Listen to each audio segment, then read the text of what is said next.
السلام عليكم البنات، دايرين؟ لاباس عليكم؟ الصحة كلشي مزيان؟ نتمنى ان شاء الله يلقاكم هذا الفيديو بصحة جيدة. ان شاء الله غادي نقدم معكم الحلوى الصابلي. عندي 2 علب ديال الزبدة ديال الرابع، مجموع نص كيلو. دابا غادي نبدا نحل الزبدة، وعندي 4 الكيسان ديال سنيدة، كيسان العنبة،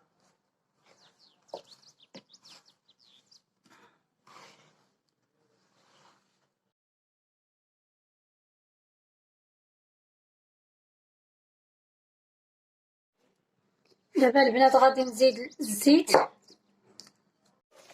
انا البنات ضفت 4 الكيسان ديال الزيت النباتي. اسمحوا لي البنات تقطع لي الفيديو. دابا غادي نكمل معكم داكشي اللي ما صورته. زدت مازال 4 البيضات، وزدت الدقيق على حساب الخليط. ها هي الخليط، ها هي العجينه ديالنا كيفاش تجي، ما تقصحوهاش وما تكونش رطبه عاوتاني. دابا غادي نسرحوها ان شاء الله باش نشكلوها، نديرو بهذا الطبع.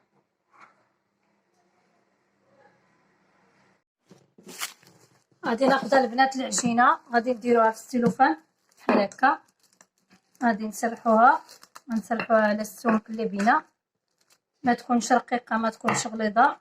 حيت انا غادي ندير 2، غندير وحده فوق وحده، ما خصنيش نغلط العجينه. سميتو خصني نرققها شويه ما تكونش غليظه عندي.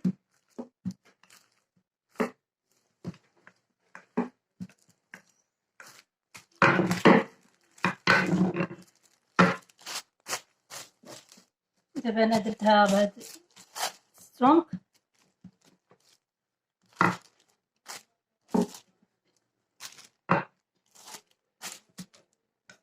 قدو مازال شويه هنا.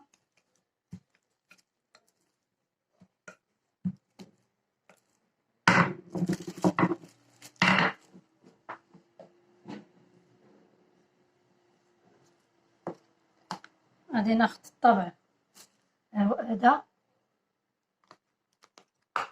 غادي نديروه في الدقيق، وغادي نبدا نقطع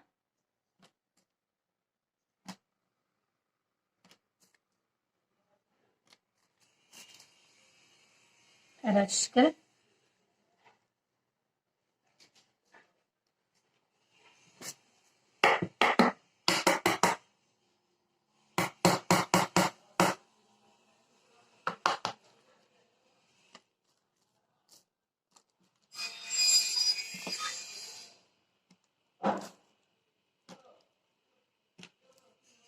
غادي نستمر تنطبع كامل حلوه.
دابا غنعاود نقطع بهذا الشكل.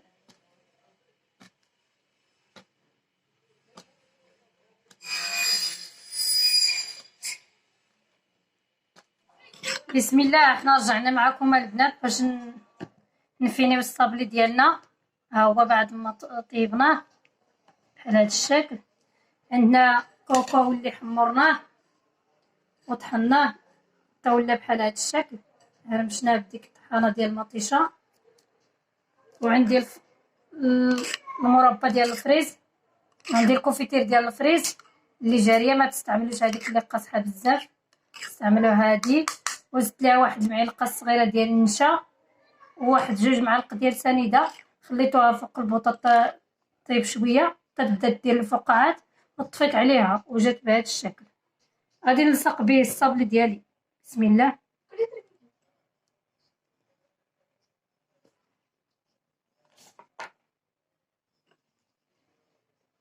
انا نستعمل بيدي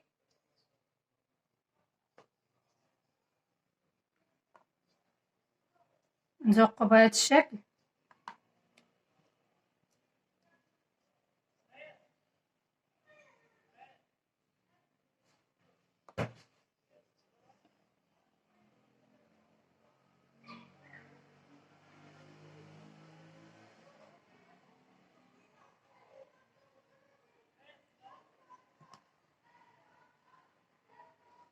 يا اما نديرو بهذا الشكل ولا نديرو بهذيك الاولى هذه اللي غنعمروها كامله.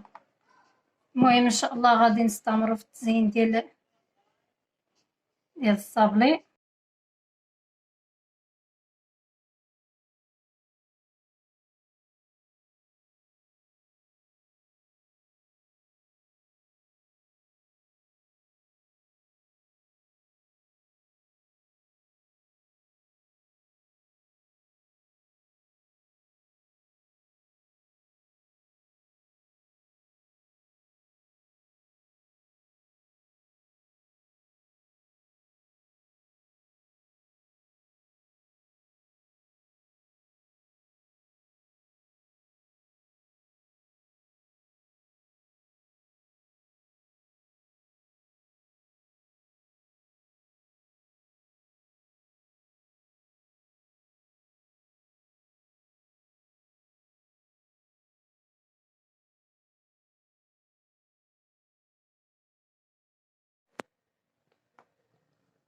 ها حنا رجعنا معكم البنات بعد ما زينا الحلوه ديالنا. هي كيفاش تجي. نتمنى ان شاء الله تنال الاعجاب ديالكم، تجربوها مع احبابكم واصدقاء ديالكم، وما تنساوناش التعليقات ديالكم وبالبارطاج. ها هي البنات كيفاش تجي شيشه ورطبه وزوينه. نتمنى تنال الاعجاب ديالكم، تشاركوها مع احبابكم واصدقاء ديالكم، وما تنساوناش التعليقات ديالكم وبالبارطاج، ونتلاقاو في الفيديو الجاي ان شاء الله.